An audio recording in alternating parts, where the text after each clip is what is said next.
Assalamualaikum warahmatullahi wabarakatuh. Halo teman-teman, apa kabarnya? Semoga selalu dalam keadaan baik-baik saja, dilancarkan rezekinya, dan dimudahkan segala urusan-urusannya. Amin. Ketemu lagi ya bareng aku Rina. Semoga teman-teman gak pada bosen ya lihat keseharian aku yang isinya masak-masak melulu gitu ya.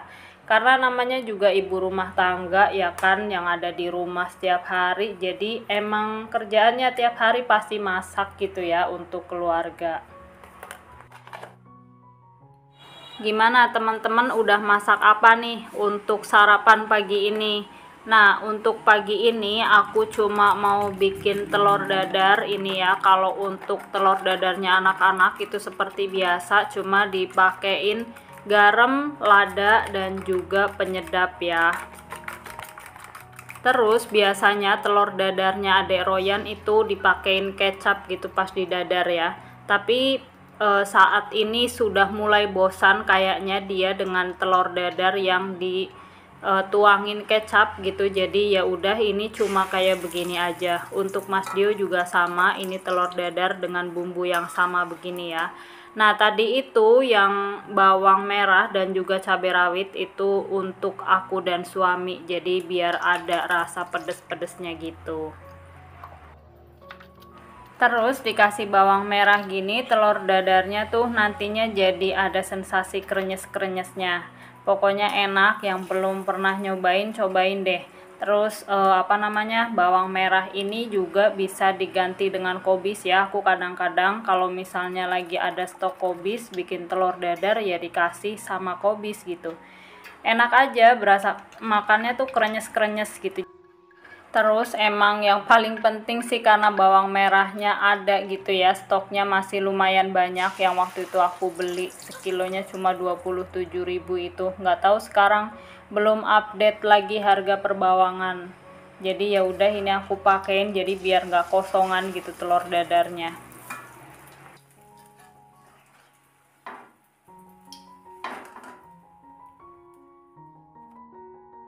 Oke lanjut, jadi siangnya aku mau masak jengkol. Nah ini kata pecinta jengkol itu lebih enak dari daging gitu ya. Aku sebetulnya bukan yang pecinta jengkol banget gitu, cuma ya kalau misalnya ada kepengen ya beli gitu. Dan ini pertama kalinya aku masak jengkol seumur hidup.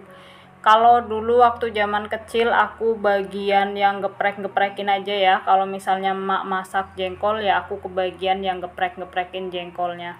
Nah, jadi ini tuh kemarin kan aku beli jengkolnya sekecil-kecil ini. Jadi sebetulnya ini video aku bikinnya kemarin ya, pas ngerendam karena katanya biar nggak bau itu direndam. Nah, ini aku pakai air cucian beras ya. Jadi cucian yang pertama dibuang, terus yang kedua dan ketiga ini aku pakai untuk ngerendam jengkol. Terus aku pakein juga bubuk kopi. Ini aku kopinya pakai kopi asli ya, yang tanpa gula dan bener-bener murni tanpa campuran, bukan kapal api juga. Jadi beneran emang kopi asli murni. Salah satu tujuan direndam itu selain untuk mengurangi baunya, ini juga untuk milihin yang busuk atau yang jeleknya ya, karena ini kualitasnya juga nggak terlalu bagus tuh kan. Ya emang nggak bagus banget gitu, ada yang busuk-busuk juga. Jadi ini yang ngambang-ngambang, yang jelek-jelek aku buangin. Terus ini direndam semalaman.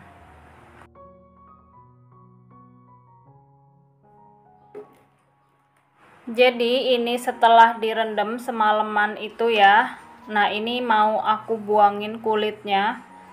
Terus aku juga cariin lagi yang jelek-jelek, yang busuk-busuk itu mau aku pisahin dan gak dipakai. Jadi ini kulitnya udah ada yang bisa gampang banget dikupas dan ada juga yang susah. Yang susah aku biarin aja, tapi yang gampang ini aku sambil kupasin. Karena aku beli jengkolnya online jadi nggak tahu kualitasnya gitu ya, taunya kan dilihat dari foto gitu, ternyata pas datang itu ada yang busuk-busuk dan jelek. Ya udahlah, disyukuri aja gitu masih ada yang bisa kepake kan. Terus ini juga harganya karena murah, cuma 22.000 per kilonya. Jadi ya udah nggak berasa rugi-rugi banget lah, karena juga nggak terlalu mahal.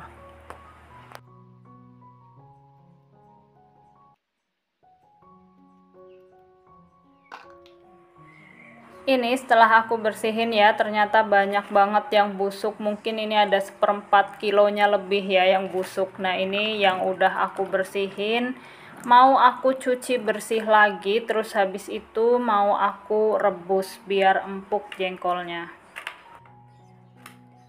Oh iya teman-teman, ada yang suka jengkol juga nggak? Terus kalau suka biasanya masaknya tuh caranya gimana? Share di kolom komentar ya, siapa tahu ada yang lebih praktis gitu, karena aku masaknya ini emang agak ribet banget caranya ya, tapi emang beneran dijamin nggak bau jengkol gitu, nggak menyengat banget deh pokoknya, nggak ketahuan juga kalau lagi masak jengkol gitu ya. Nah ini aku siapin rempah yang untuk ngerebus jengkolnya, ada daun salam, daun jeruk, terus jahe, bawang putih, laos, dan juga sereh.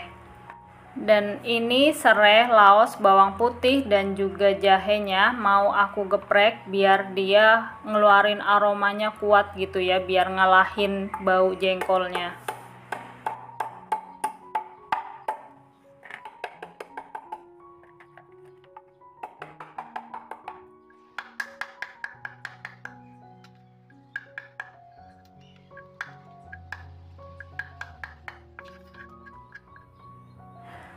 Oke lanjut, di sini rempahnya ini mau aku rebus dulu. Jadi ini aku ngerebus jengkolnya itu pakai metode 5-37 ya.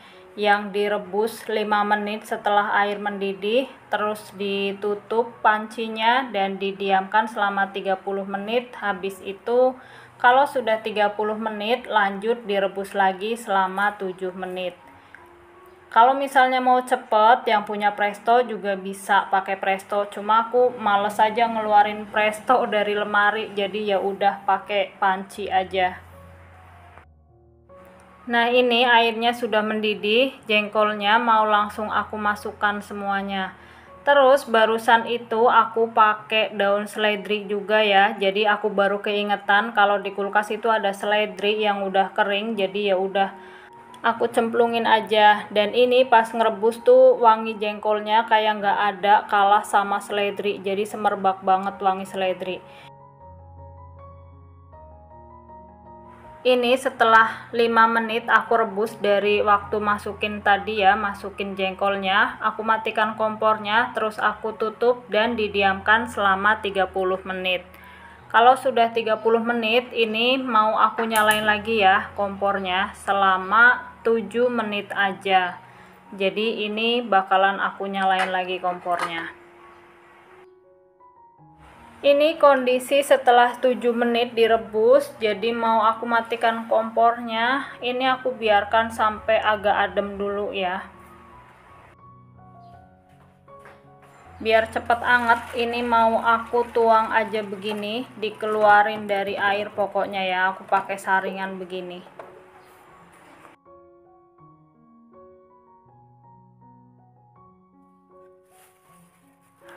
Oke lanjut, di sini aku mau geprek-geprekin jengkolnya ya, jadi supaya bumbunya itu lebih meresap ke jengkolnya. Nah ini aku talenannya biar baunya nggak nempel di talenan, jadi aku alasin pakai kresek gini.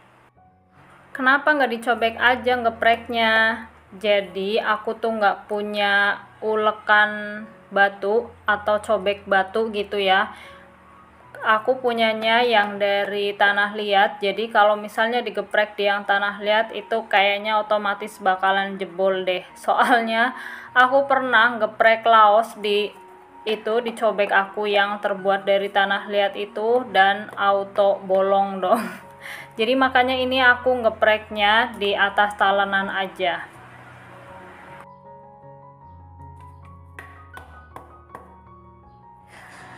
Nah ini setelah digeprek-geprekin, terus ini ada sisa-sisa kulitnya yang masih nempel, masih tersisa gitu ya. Mau aku cuci lagi nih sekali lagi, jadi biar kulitnya benar-benar hilang dan jengkolnya bersih. Nah untuk bumbunya, Ini aku ada bawang putih, bawang merah, tomat, dan juga cabai besar sama cabai rawit ya. Untuk bawang putih dan cabenya ini mau aku blender aja biar cepet gitu. Untuk tingkat pedesnya itu disesuaikan aja dengan selera ya. Ini aku bikinnya nggak pedes-pedes banget karena aku bakalan yakin kalau Mas Dio itu doyan sama jengkol karena dia kayak mirip-mirip kayak aku gitu ya. Hampir semua makanan itu disukai sama dia. Untuk bawang merahnya ini aku iris-iris saja begini, terus tomatnya juga aku iris-iris jadi supaya nggak terlalu halus gitu bumbunya, jadi masih ada teksturnya ya, biar nggak ketahuan banget kalau ini tuh di blender gitu. Jadi ya udah, ini aku iris-iris saja begini. Lanjut, langsung aku tumis saja bawang merahnya ke minyak yang sudah panas. Seperti biasa, tumis bawang merahnya sampai wangi. Habis itu ini lanjut aku masukin bumbu yang tadi udah di blender ya.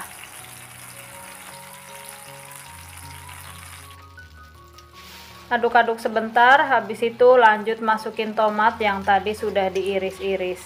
Dan di sini aku juga mau tambahin beberapa lembar daun jeruk ya, secukupnya aja. Untuk daun jeruknya ini udah aku remas dan udah aku sobek-sobek ya, jadi supaya dia lebih keluar aja wanginya, karena ini juga bukan daun jeruk yang fresh ya, ini udah agak layu, udah lama juga di kulkas.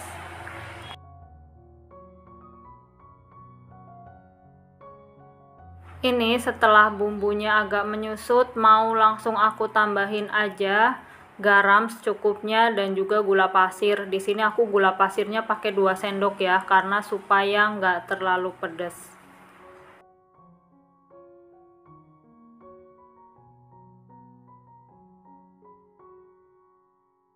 Habis itu lanjut aku masukin jengkolnya dan diaduk-aduk sampai tercampur rata. Nah, berhubung ini aku feelingnya kalau sampai bumbu meresap itu bakalan kayak gosong, jadi aku tambahin sedikit air ya teman-teman, supaya menjaga jengkolnya dan bumbunya itu nggak gosong. Nah, ini setelah tadi aku tambahin air kurang lebih 100 ml ya, jadi kayak begini. Terus ini bumbunya juga udah mulai meresap ya. Lanjut mau aku tambahin kaldu bubuk. Seperti biasa aku pakainya totole yang kaldu ayam. Terus menurut aku ini warnanya kayak masih pucet gitu ya, jadi ini aku tambahin kecap sedikit, jadi biar warnanya lebih menggoda selera gitu.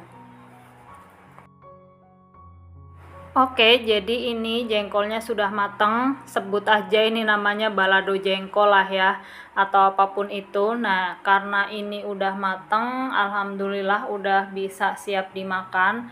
Terus nih biasanya pasti ada yang nanya dong, masa cuma masak ini aja? Jadi aku jaga-jaga buat adek Royan, karena adek Royan juga kan belum terlalu bisa menerima makanan yang baru kadang-kadang gitu ya, apalagi ini jengkol. Jadi selain masak jengkol, siang ini aku juga bikin kerang, dan kerangnya itu cuma aku goreng aja, dan ini kerang yang udah dimarinasi sama bumbu racik. Seperti biasa aku maunya yang simple-simple gitu ya, jadi ya udah, ini cuma dipakein bumbu racik aja. Oke, sampai di sini dulu videoku kali ini. Terima kasih teman-teman selalu nonton, selalu support aku.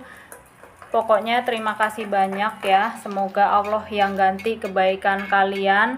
Sampai ketemu lagi insya Allah. Assalamualaikum warahmatullahi wabarakatuh. Masya Allah, alhamdulillah menuku spesial banget ini siang ini. Nikmat banget ini rasanya ya, meskipun cuma makan nasi anget pakai jengkol dan juga kerupuk. Dan ini lauk itu bikin cepet ngabisin nasi juga. Alhamdulillah pokoknya.